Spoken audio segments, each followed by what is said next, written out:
Welcome back to A Minute Reviews, and the fated clash of rivals, the battle between the Sword God and the Frost Prince left all of us at the edge of our seats.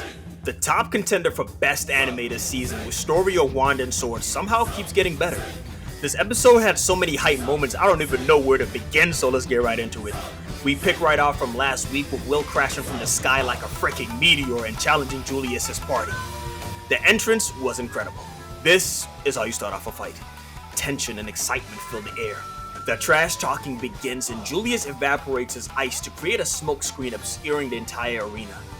Giant icicles fire off from the smoke, but Will is simply too fast and lunges at Julius after calculating his location from the angle of his attacks. Will gets blindsided by a fourth icicle and is knocked back. The smoke clears and we see multiple copies of Julius. The original Julius flexes on Will, telling him since the match begun he hasn't even felt the need to take a single step. This reminded me of the start of the fight between Itachi and Sasuke when Itachi pointing at himself sitting on the throne. The mind games have already begun, and that's one of the reasons why I loved this fight. It wasn't just a battle of brute force, it was full of strategy and tactics, with both Will and Julius constantly trying to outsmart each other to gain an advantage. So we learned that Julius has found a way to replicate one of the 12 secret arts of the strongest ice mage on the entire planet. The spell creates ice copies with the same level of magic power as the caster. Will is bombarded with icicle shards from all directions, barely giving him time to think.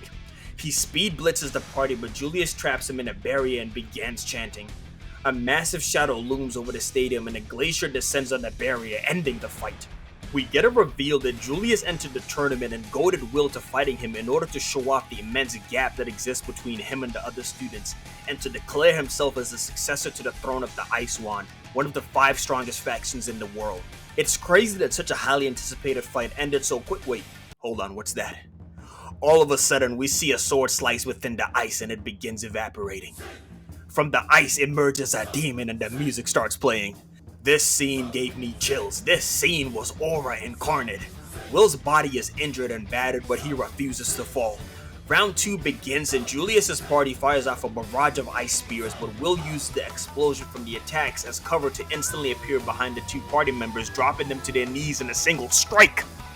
Despite having no distance moves, Will's constantly utilizing the terrain to his advantage to make up for his sword's limited range. We learned that Julius hasn't fully mastered the secret art, and he was using his teammates to maintain the spell. Without them, he can't accurately aim the clone's attacks. The momentum of the fight shifts, and for the first time in his life, the possibility of losing enters the prodigy's mind. To further crush his pride, Will also reveals that the secret art Julius was so proud of was already mastered by the Ice Maiden at the mere age of 2. This was an insane reveal. This pretty much hints that the Magiavander, the title given to the 5 strongest mages in the entire planet, have all gained magic abilities equal to that of gods, but we'll save that for another video. Julius's magic power surges and he freezes the entire arena. He breaks through his limits and enhances his replicas to an even higher level, and they all cast his strongest spell, Glacial Eteor.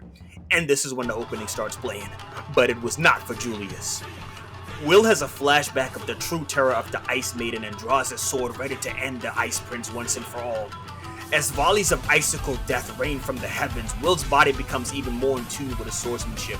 His speed, his reflexes, his battle instincts, everything rises to the next level.